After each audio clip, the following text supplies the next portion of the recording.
नमस्कार दोस्तों, मैं हूं सुनील और आप देख रहे हैं सुनील इज ट्रैवलिंग का एक और नए रिएक्शन वीडियो। आज का वीडियो होगा थोड़ा इंटरेस्टिंग और थोड़ा हिस्ट्री और थोड़ा प्रेजेंट के हवाले से। आज का वीडियो है खान सर की तरफ से। टाइटल है biography of Putin, how Putin became president, how Putin became so powerful. तो लगता है पुतिन के पूरे जीवन चरित्र के बारे में बताया गया है, कैसे प्रधानमंत्री बने, कैसे प्रेसिडेंट बने, कैसे संविधान में संशोधन किया गया। देखते हैं। में जन्मे व्लादिमीर पुतिन की पूरी जीवन को समझते हैं कि वो कैसे इतने शक्तिशाली हो गए और किस तरह से जिस व्यक्ति को कोई नहीं जानता था वो रूस के जैसे विशाल देश पर इतने लंबे समय तक राष्ट्रपति रह गया। देखिए, व्लादिमीर पुतिन का जन्म 1952 में एक बहुत ही नॉर्मल फैमिली में हुआ था। इनके पिता सोवियत संघ में एक नेवी में अपनी सेवा देते थे। उस समय नियम था कि हर परिवार के लोगों को सेना में सर्व करना है, जैसे आज इजराइल में है वहाँ पर। तो ये नेवी में सर्व करते थे और इनकी माँ एक छोटी सी फैक्ट्री में वर्कर थी। इनका जीवन बहुत ही साधारण परिवार में बीता। ये पढ़ने में उस समय एक साधारण विद्यार्थी थे। उससे आगे अगर इनकी जर्नी को देखते हैं तो 1975 में ये रूस की खुफिया एजेंसी केजीबी को ज्वाइन करते हैं और 1975 में एक सीक्रेट ऑफिसर बनते हैं। इन्हें कई अलग अलग देशों में भेजा गया देश की सेवा करने के लिए, जहां पे इन्होंने बखूबी अपना रोल निभाया। इनके जीवन में सबसे बड़ा बदलाव कब आया? जब 1989 में जर्मनी रूस के खिलाफ होने लगा। जर्मनी में पहले रूस का प्रभाव था, ये जर्मनी और रूस में आधे जर्मनी के बीच में एक दीवार चलाई गई थी जिसका नाम था बर्लिन की दीवार। इस साइड का हिस्सा रूस से प्रभावित था और इस साइड का हिस्सा अमेरिका से प्रभावित था।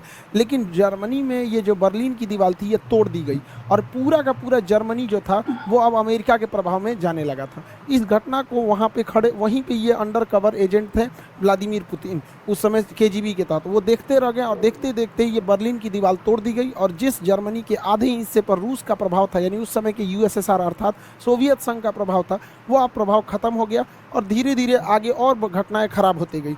रूस की जो उस समय का नेतृत्व था रूस को संभाल नहीं पाया और एक के बाद रूस में क्रांति बढ़ने लगी और रूस जो था उस समय सोवियत संघ हुआ करता था। पूरा नाम USSR, union of Soviet socialist Republic. इसमें 15 देश होते थे या 15 देश 1991 यानी 1991 में बिखर गए। इसमें से कौन कौन से देश बिखरे? Estonia, Latvia, Lithuania, Ukraine, Moldova, Belarus, Georgia, Armenia, Azerbaijan, Kazakhstan, Kyrgyzstan, Tajikistan, Turkmenistan, Uzbekistan. नक्शा की क्लास में आप सब लोग को याद करा दिए थे।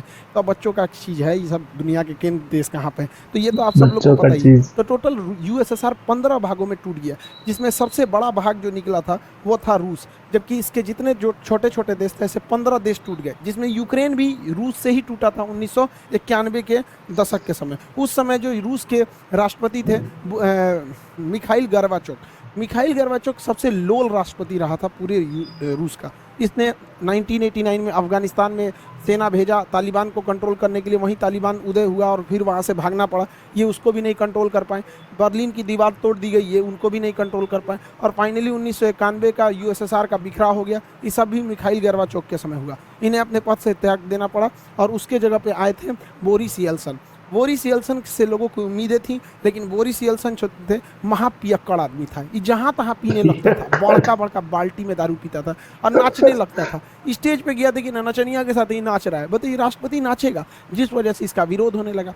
बोरिस येल्सन जो थे ये सोचे थे कि रूस जो एकदम सरकारी तंत्र में फंस चुका था, क्योंकि वहाँ उस समय ये परंपरा थी जो कुछ होगा सरकारी होगा। और आप भारत में देखिए सरकारी चीज़ में जहाँ गए, जैसे सरकारी हॉस्पिटल में गए तो आपको फील हो जाएगा कि ये सरकारी हॉस्पिटल, फैक्ट्री में जाएंगे सरकारी फैक्ट्री तो आपको फील हो जाएगा। तो इनको लगा कि अमेरिका की तरह आगे बढ़ना है तो प्राइवेट को आगे बढ़ना पड़ेगा, तो धीरे धीरे न करना चाहिए। इन्होंने क्या किया, सरकारी मशीनरी को धीरे धीरे बंद करना चालू किया, प्राइवेट को आगे बढ़ना चालू किया। इस वजह से जो पहले से अर्थव्यवस्था थी जो चल रही थी वो भी नहीं चल पाई और दूसरा क्या हो गया कि लोगों के अंदर रोजगार जाने लगा, जिस वजह से इनका भी विरोध होने लगा बोरिस येल्सन का। हालांकि बोरिस येल्सन जो उम्मीद लाए थे वो 20 साल आगे उसका असर दिखता, लेकिन इनको उतना आइडिया नहीं था। पियक्कड़ आदमी था, जहां तहां नाचने लगता था यहाँ पर, जिस वजह से लोग इन्हें पसंद नहीं करते थे। और यही एंट्री होती है व्लादिमीर पुतिन की।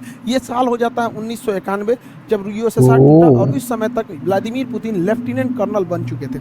इस समय इनकी जो मुलाकात होती है वो रूस का सबसे बड़ा जो शहर है सेंट पीटर्सबर्ग के मेयर थे एंटोली सोबचक से मुलाकात होती है व्लादिमीर पुतिन की। और ये क्या करते हैं, सोबचक व्लादिमीर पुतिन को सेंट पीटर्सबर्ग का डिप्टी मेयर बना देते हैं और यहीं से कहानी शुरू होती है व्लादिमीर पुतिन की। जैसे ये डिप्टी मेयर बनता है, वहाँ के जितने करप्शन थे उस सबको खत्म करने लगता है। व्यवस्थाओं में सुधार लाने लगता है। यह परिवर्तन सड़कों पर दिखने लगती है और सेंट पीटर्सबर्ग, जो कि पूरी तरह से रूस का सबसे बड़ा शहर था, वहाँ से एक नाम उभर के आता है कि एक नाम व्लादिमीर पुतिन, जिसने सबको सुधार दिया, जिससे कि लोग वहाँ के प्रभावित होते हैं। लेकिन एक शहर पे कितना काम कर दीजिए, अगर नेशनल लेवल तक उतना नहीं पहुँच पाता, उन भी 1991 के समय जब मीडिया उतना ज़्यादा नहीं था।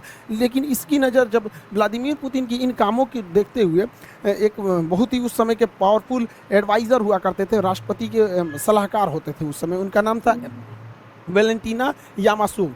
ये वेलेंटीना यामासोव जो थे, इनकी एक विशेषता थी कि ये उस समय के जो राष्ट्रपति थे बोरिस येल्सिन, उनके ये दामाद थे। तो जिस वजह से आप समझ सकते हैं कि राष्ट्रपति का ही दामाद है तो कितना पहुंच होगा। तो ये जो थे वेलेंटीना यामासोव, तो वेलेंटीना यामासोव जो थे, इन्होंने पुतिन को बुलाया और उनको ने क्या किया कि एडवाइज़र रख दिया किसका, बोरिस येल्सिन का। इस तरह से पुतिन और बोरिस येल्सिन की दोस्ती हो गई। ये एक सलाहकार के तौर पर इनके पास आया और बोरिस येल्सिन इन पे बहुत भरोसा करते थे। राष्ट्रपति बोरिस येल्सिन सलाहकार मतलब एडवाइजर साथ रखते थे और धीरे धीरे ये नेशनल लेवल तक ये चेहरा उभरते गया कि करप्शन को ख़त्म करना, कभी बोल्ड स्टेप्स लेना। इस वजह से पुतिन का कद धीरे धीरे बढ़ता गया। बड़ी बड़ी जिम्मेदारियां बोरिस येल्सिन पुतिन को देने लगे। जनता में पुतिन लोकप्रिय होने लगा और इसी दौरान बोरिस येल्सिन अपने शराबीपन की वजह से, जहां तहां नाच देने की वजह से अपनी गरिमा को खोते जा रहे थे, जिसे भरपाई करने के लिए 1999 में इधर भारत में कारगिल की लड़ाई चल रही थी और उस समय 1999 में रूस का प्रधानमंत्री बनाया गया व्लादिमीर पुतिन को। वहाँ पे प्रधानमंत्री को ज़्यादा पावर नहीं है, वहाँ सारा पावर राष्ट्रपति को, और राष्ट्रपति थे बोरिस येल्सिन। तो यहाँ से एक नेशनल लेवल तक पहचान बन गई पुतिन की। लेकिन पुतिन बहुत ही महत्वाकांक्षी था, वह सोचता था कि हम आगे प्रधानमंत्री से राष्ट्रपति कैसे बनेंगे, क्योंकि वहाँ सारा पावर राष्ट्रपति के पास था। इसने दिमाग लगाया। तो रूस का जो ये वाला एरिया है, नीचे का एरिया, रूस इतनी तो पूरा बड़ा है, मॉस्को से नीचे का ये एरिया है, इसका नाम है चेचन्या। ये चेचन्या जो था ये रूस से टूटना चाहता था, क्योंकि 1991 में 15 देश टूटे थे, तो चेचन्या कहता था हम भी टूटना चाहते हैं। तो रूस ने ये व्लादिमीर पुतिन, चूँकि ये खुफिया एजेंट था, इसने दिमाग लगाया। उसने कहा कि एक काम करते हैं, इन्हीं को फंसा देते हैं। इसने मॉस्को में बम ब्लास्ट कराना चालू किया। ध्यान से समझिएगा, यह बम ब्लास्ट खुद पुतिन करा रहा था, जो खुद उस देश का प्रधानमंत्री, और इल्ज़ाम लगा दिया किस पर, चेचन्या पे, कि चेचन्या के लोगों ने ब्लास्ट कराया है। और ये अगस्त से सितंबर 1999 तक धड़ाधड़ रूस में जहाँ तहाँ बम फूट रहे थे। इधर भारत में 1999 में कारगिल हो रहा था, अटल बिहारी वाजपेयी थे, और देखते देखते एक महीना अगस्त से सितंबर 1999 में रूस के शहर मॉस्को, राजधानी मॉस्को में धड़ाधड़ सीरियल ब्लास्ट होने लगे। इस ब्लास्ट में कहीं 10 आदमी मारा जाता है, कहीं 2 आदमी मारा जाता है। ऐसे करते करते मॉस्को में मरने वालों की संख्या 300 हो गई, जिस वजह से भयंकर बवाल हो गया। रूस के लोग अब चेचन्या को देखना नहीं चाहते थे, वो चाहते थे चेचन्या रात से एकदम तबाही किया जाए। अब सोचिए, याद कीजिए 2019 जब भारत में पुलवामा में अटैक हुआ था, हमारे सिपाही शहीद हुए थे, तो किस तरह से बवाल हुआ था कि घुस के मारेंगे आतंकवादियों को। यही चाहता था वहाँ पर पुतिन भी। पुतिन इसी चीज़ को चाहता था कि एक बार जनता का समर्थन हो जाए कि मारो चेचन्या को, और यही हो भी गया। 300 लोग जब मरे 1 महीने के अंदर लगातार बम ब्लास्ट में, तो रूस की जनता कही कि मारो ससुरा को। इस बीच प्रधानमंत्री थे पुतिन, पावर तो रहता ही है पुतिन को। अब बोरिस येल्सिन जो पियक्कड़ था, शराब पी के पूरा पावर पुतिन को दे दिया, कहा कि चेचन्या को संभालो। इसने क्या किया, पुतिन ने हर सिपाही के चेहरे पर या हेलमेट पर कैमरा लगा दिया और लाइव टेलीकास्ट दिखा दिया कि कैसे मारा जाता है। अब मारा जानबूझ के चेचन्या में। देखिए, जो भी मॉस्को में बम फोड़ा गया था, पुतिन फोड़ा था, ये बात एकदम क्लियर है कि पुतिन फोड़ा था, और उसी ने घुस घुस के मारा चेचन्या में। वहाँ के लोगों को तो रियलिटी पता नहीं थी और पूरा लाइव दिखाया जा रहा था। ध्वस्त कर दिया पूरी तरह चेचन्या को, और वहाँ के लोगों को, भाई उनको लगा कि हमने बदला लिया है यहाँ पर, और 80,000 लोगों को मार दिया पुतिन। सोचिए कितना खतरनाक है ये पुतिन। 80,000 चेचन्या के लोगों को मार दिया, खुद ब्लास्ट कराया मॉस्को में, इल्जाम लगाया चेचन्या पे, और घुस के मारा 80,000 लोगों का। पूरा टीवी पे लाइव टेलीकास्ट दिखाया। इससे क्या हुआ कि पूरे रूस के लोगों ने देखा कि जो उनके घर में 300 को मारा है, पुतिन ने घुस के 80,000 को मारा है। ऐसा नेता होना चाहिए यहाँ पर। पुतिन की रेटिंग एकदम हीरो की हो गई। तो 1999 में जो पुतिन प्रधानमंत्री था, वो राष्ट्रपति से भी ज़्यादा फेमस होने लगा, और बोरिस येल्सिन पे भ्रष्टाचार के आरोप लगने लगे। और इसी बीच सन 2000 पहली बार राष्ट्रपति चुनाव जीत गया पुतिन का सपना पूरा हो गया। रूस जैसे बड़े देश की पूरी सत्ता अब पुतिन के हाथ में थी। पुतिन सन 2000 में चुनाव जीते, और 2000 में जब चुनाव जीते तो रूस के संविधान के हिसाब से कोई भी व्यक्ति लगातार 2 बार तक प्रधान राष्ट्रपति ही बन सकता है, 2 बार से ज़्यादा लगातार नहीं बन सकता है। तो पहला शर्त ये था रूस के संविधान का। रूस के संविधान का दूसरा शर्त ये कहता था कि कोई भी व्यक्ति प्रधानमंत्री राष्ट्रपति का जो कार्यकाल रहेगा वो 4 साल का रहेगा। जैसे भारत में 5 साल का है, लेकिन रूस में 4 साल का है, अमेरिका में भी 4 साल का ही होता है, वहाँ का भी राष्ट्रपति का 4 साल होता है। तो पुतिन राष्ट्रपति बने सन 2000 से 2004 के लिए। इस दौरान इनको पता था कि हमारा जो पहला टेन्योर है वो 4 साल का है, इसमें अच्छा काम करना है। तो इन्होंने क्या किया, सन 2000 से 2004 के बीच में अपने मन मुताबिक अधिकारियों की नियुक्ति किया। अब चूंकि ये खुफिया एजेंट थे इसलिए इनको हर जानकारी थी, और पूरी तरह से अपने मन मुताबिक पूरे मंत्रिमंडल को बैठाया और क्रेमलिन पर अपना दबदबा मजबूत किया। जैसे भारत में संसद होता है, अमेरिका में व्हाइट हाउस होता है, उसी तरह रूस में क्रेमलिन होता है, यहीं पे राष्ट्रपति रहते हैं। और पूरा दबदबा बनाया अधिकारियों के बीच में, और ज़बरदस्त काम किया अपने पहले टेन्योर में। रूस की जो जीडीपी थी वो 93% की रफ्तार से बढ़ी थी। लोगों को लगता था कि भगवान मिल गया पुतिन को, लेकिन पुतिन बहुत महत्वाकांक्षी था। उन्होंने अपना पहला कार्यकाल पूरा किया सन 2000 से राष्ट्रपति के रूप में, सन 2000 से 2004 के बीच में। एक टेन्योर हो गया, 4 साल का ही होता है। दूसरा टेन्योर उन्होंने पूरा किया 2004 से 2008 के बीच में। अब यहाँ तो हो गया रूस के शर्त के हिसाब से आप 2 बार से ज़्यादा नहीं रह सकते हैं राष्ट्रपति। इसके बाद ये क्या किया कि प्रधानमंत्री का चुनाव लड़ लिया। देखिए 2 बार तो राष्ट्रपति रहे, और उसके बाद 2008 से 2012 तक ये प्रधानमंत्री बन गए, प्राइम मिनिस्टर। और क्या प्राइम मिनिस्टर बनने के बाद अपने एक चमचा को राष्ट्रपति का चुनाव जितवा दिए, जिसका नाम था दिमित्री मेदवेदेव। दिमित्री मेदवेदेव ये कहने के लिए 2008 से 2012 के बीच में राष्ट्रपति थे, ये कहने के लिए राष्ट्रपति थे, और उसी दौरान ये क्या थे, प्रधानमंत्री। ये इतना शातिर इंसान है कि संविधान में संशोधन कर दिया और कहा कि इस दौरान राष्ट्रपति की शक्तियां प्रधानमंत्री के पास आ जाएंगी। तो ये काम के राष्ट्रपति रह गए, और ये पूरी की पूरी शक्ति का प्रयोग 2008 से 2012 के बीच में व्लादिमीर पुतिन ने किया। अब यहीं से रूस के संविधान का वह प्रावधान भी प्रभाव से हट जाता है, क्योंकि रूस का संविधान बस यही कहता है कि कोई भी व्यक्ति 2 लगातार टर्म्स को नहीं रह सकता है। तो 2 लगातार हो गया, उसके बाद एक बार के लिए इसको बना दिया, और जब तक ये राष्ट्रपति था इसका सारा पावर खुद यूज किया, तब तो अब इसके बाद ये उठ सकते थे पुतिन। अब क्या हुआ, पुतिन फिर 2012 में राष्ट्रपति के लिए खड़े हुए, क्योंकि सारी पावर राष्ट्रपति के पास रहती थी। तो 2012 से 2016 के बीच में पुतिन राष्ट्रपति रहे, और जब ये राष्ट्रपति थे ना तो फिर संशोधन किए कि जो पावर प्रधानमंत्री राष्ट्रपति से प्रधानमंत्री को दिया गया था वो वापस पावर प्रधानमंत्री से राष्ट्रपति को दिया जाता है। खिलवाड़ करके रखा ही इंसान देश के साथ। तो 2012 से 2016 तक के बीच में ये राष्ट्रपति रह गया। 2016 में फिर चुनाव हुआ, क्योंकि 4 साल पे होता है। 2016 से 2020 तक ये फिर से राष्ट्रपति बने, और 2020 में ये संशोधन कर दिए कि ये बंदा 2036 तक राष्ट्रपति रहेगा। अब 2036 तक कुछ सोचना नहीं है, पुतिन भैया रहेंगे राष्ट्रपति वहाँ पे, कोई कितना कर ले। ये है रूस का पावर पुतिन में। पुतिन बहुत ही जबरदस्त रहा पावर के मामले में। पुतिन अपने पहले कार्यकाल अर्थात सन 2000 से 2004 के बीच में इस समय पूरा ध्यान अपने देश पर दिए थे, लेकिन जैसे दूसरा कार्यकाल हुआ खतरनाक काम करना पुतिन ने चालू किया। इसने क्या किया, 2008 में जॉर्जिया पर हमला कर दिया, क्योंकि जॉर्जिया 1991 में सोवियत संघ से ही टूटा था, उसके 2 क्षेत्रों पर कब्जा कर दिया। 2011 में इसने लीबिया पर आक्रमण कर दिया, और लीबिया के मुअम्मर गद्दाफी की सरकार को हालांकि नहीं बता पाए वहाँ पे। उसके बाद 2014 आया, 2014 में यूक्रेन के शहर क्रीमिया पे कब्जा कर लिए। 2015 में सीरिया में गिर रहे सरकार बशर अल असद की सरकार को बचा लिया। 2022 आया, फिर पूरी तरह यूक्रेन पर हमला कर दिया। पुतिन खाली नहीं बैठते, क्योंकि उनको पता है कि जब तक अंतर्राष्ट्रीय विवाद होते रहेगा देश की जनता कभी अपने सरकार से सवाल नहीं तब तक हम सेफ हैं। यही फार्मूला अपनाया था चीन ने भी।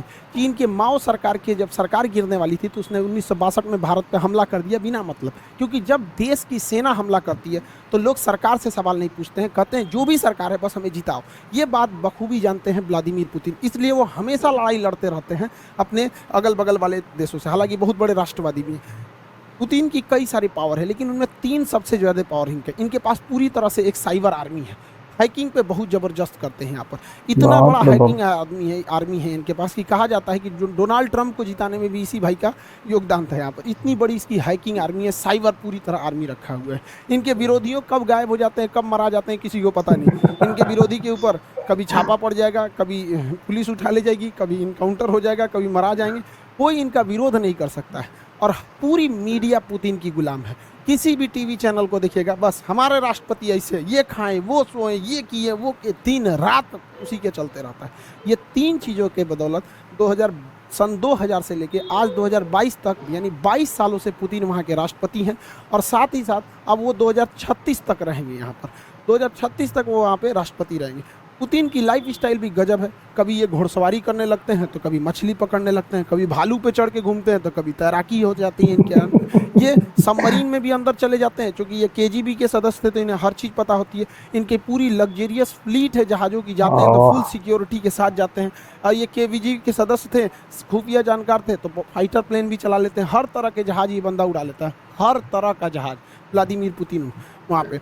इनके पास बहुत ही महंगी याट है, कहा जाता है कि इलॉन मस्क से भी अमीर है। हालांकि जितने राष्ट्रपति वो लोग होते हैं, इनके पास अमीरी से ज़्यादा पावर होता है। यहाँ पर पूरे देश के संसाधनों का इस्तेमाल करते हैं। यहाँ पर ये ब्लैक बेल्टर है कराटा से, स्नाइपर है, इनकी गोली की निशान बहुत बेहतरीन है। कई बहुत सारे सातिर भी हैं दिमाग के यहाँ पर। इनका ये जो क्रेमलिन वाक है, काफ़ी ज़्यादा प्रसिद्ध हुआ था पुतिन का। देखिए, इन सब के साथ पुतिन का एक ऐसा सच भी है जो दुनिया को से छुपाया जाता है, या फिर यूं कह दीजिए कि यह सच एक न एक दिन पुतिन को झेलना ही पड़ेगा। पुतिन को कहा जाता है कि एब्डोमिनल कैंसर है, पेट का, खैर उसका ये इलाज कराएंगे, लेकिन इन्हें पार्किंसंस बीमारी है। पार्किंसंस बीमारी एक तरह का लकवा होता है।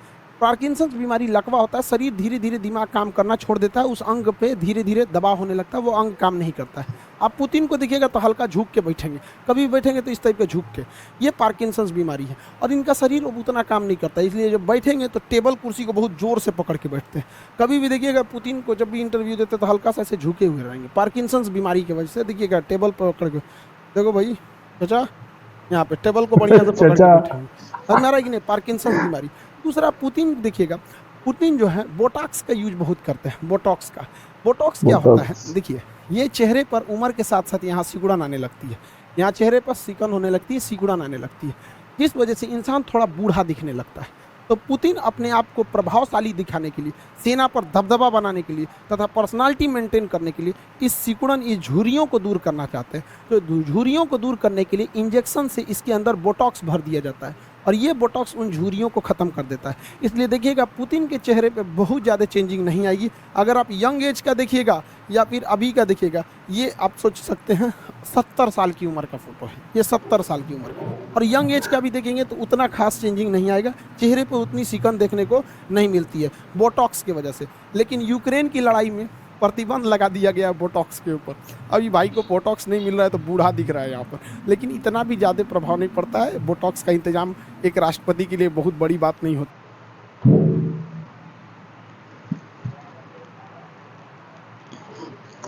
तो ये था हमारे पुतिन साहब का पूरा जीवन चरित्र। खान साहब ने एक एक करके बता दिया।